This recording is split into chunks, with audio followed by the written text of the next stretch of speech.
Good to be back with you, Requip Ministries. We're jumping right back into talking about real relationships. We've seen that the enemy is coming in. We've seen that the attacks are here and they're all about relationships. So we want to get right back into it. In the last podcast, talk a little bit about who to let go.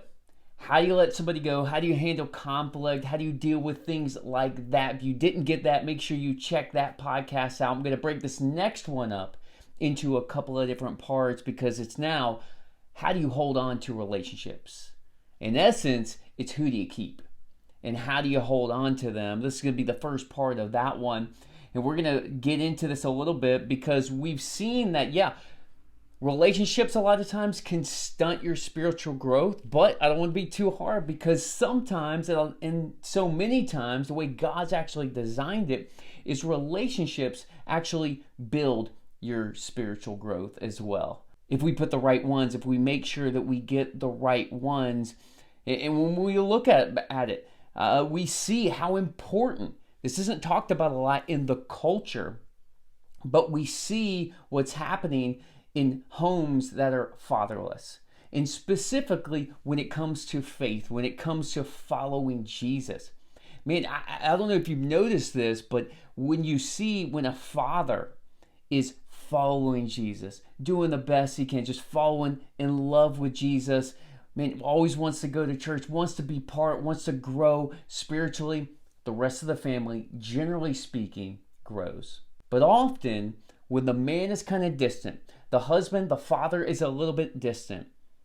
But then the mother is really trying to be engaged, really trying to get to church and to get in the word and to pray and raise her children up in the way that they should go. There's a lot less children that end up following Jesus. And I don't want to make this some kind of formula because that's not the truth, but that is just what the facts show. That's what the statistics are showing. But I want to give you a little hope, and maybe you are a wife that's watching this. Maybe you are divorced and you have kids, or maybe your husband's just a little bit absent when it comes to spiritual matters. Maybe he's a great man. Maybe he's a great guy, but just spiritually kind of takes a back seat. I want to give you a little bit of hope here because we have an example of somebody in the Bible that because the faith of the women that was in his life, the faith followed him. And he trusted in Jesus. And it's a person named Timothy. Timothy was a pastor, he was an up-and-coming pastor. Actually, Paul the apostle trained him and saw something in him. Maybe Paul became that father figure. And he began to disciple him. And he began to mentor him. And he saw something in him that faith grew in Timothy. And Paul eventually trained him up and made him a local pastor in a place called Ephesus. And he was the pastor there in Ephesus.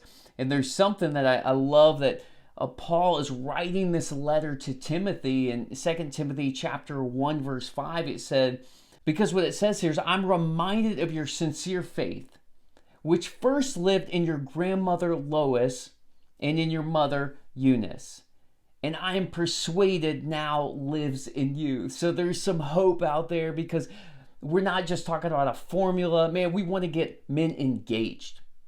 If I'm speaking to you, if you're a man watching this, I hope God's raising this up in you. You want to get engaged. You are responsible for your family. And when you see that, everything begins to change and things begin to fall in place because you've taken responsibility for your family.